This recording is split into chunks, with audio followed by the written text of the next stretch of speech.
मशहूर भारतीय गुलकार और कांग्रेस रहनुमा सिद्धू मूसेवाले को कत्ल कर दिया गया। सिद्धू मूसेवाला को पंजाब के गांव जवाहिर के में गोलियां मारकर कत्ल किया गया। भारतीय मीडिया के मुताबिक मकतूल से एक रोज कबल ही सिक्योरिटी वापस ली गई थी।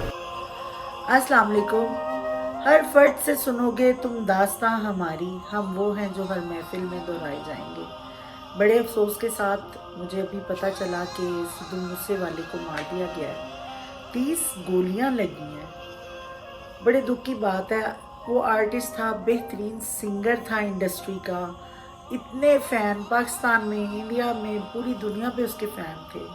पता नहीं वो सियासत की भीड़ चढ़ा है, दुश्मनी की भीड़ चढ़ा है, क्या हुआ है क्या नहीं हुआ, लेकिन मुझे इतना सख्त अफसोस है। और सबसे बड़ी बात जो मुझे पता चली कि वो माँ बाप का इकलौता बेटा था। ज़ालिमों, तुम्हें इतना भी नहीं आया कि उसके माँ बाप का क्या कसूर है। अगर कोई दुश्मनी थी, नाराज़ होके बंदा साइड किनारा कर लेता है या कुछ कर लेता है, लेकिन इस हद तक कि किसी की जान, आज वो आवाज़ जो एक आवाज़ पूरी दुनिया में सुनी जाती थी वो खामोश हो गई है। अब पता नहीं सियासत में वो आया, इस वजह से हुआ, किसी भी वजह से हुआ, लेकिन बड़ा गलत है।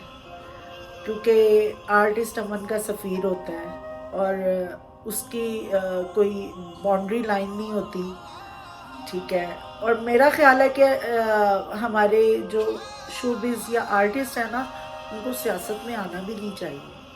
हम लोग अपना काम करते हैं, ख़ासकर जो कॉमेडी करते हैं, जैसे हम लोगों का काम है आपको हंसाना, आपके लिए। और बाज़ औक़ात आपका फेम ही आपका दुश्मन बन जाता है। और सबसे पहले जो आपके अपने दोस्त, अपने क्लोज लोग होते हैं, जब आपको बहुत ज़्यादा फेम और अरूज मिल जाए ना, तो वही आपके दुश्मन बन जाते हैं। आज मुझे बहुत ज़्यादा दुख हुआ है और बड़ा अफसोस हुआ है। बस अल्लाह पाक हम सब पे अपनी रहमत करे, हम सबको नेकी की हिदायत दे और अल्लाह पाक उसके माँ बाप को सब्र दे। और हमारी इंडस्ट्री में भी काफ़ी ऐसे वाक़यात हो चुके हैं, थिएटर की लड़कियों के साथ, फिल्म इंडस्ट्री की लड़कियों के साथ। बस ये सब नहीं होना चाहिए, इस हद तक नहीं जाना चाहिए कि आप किसी की जान ही ले लें। जान सिर्फ अल्लाह ने लेनी है, जब टाइम मुकर्रर होना है।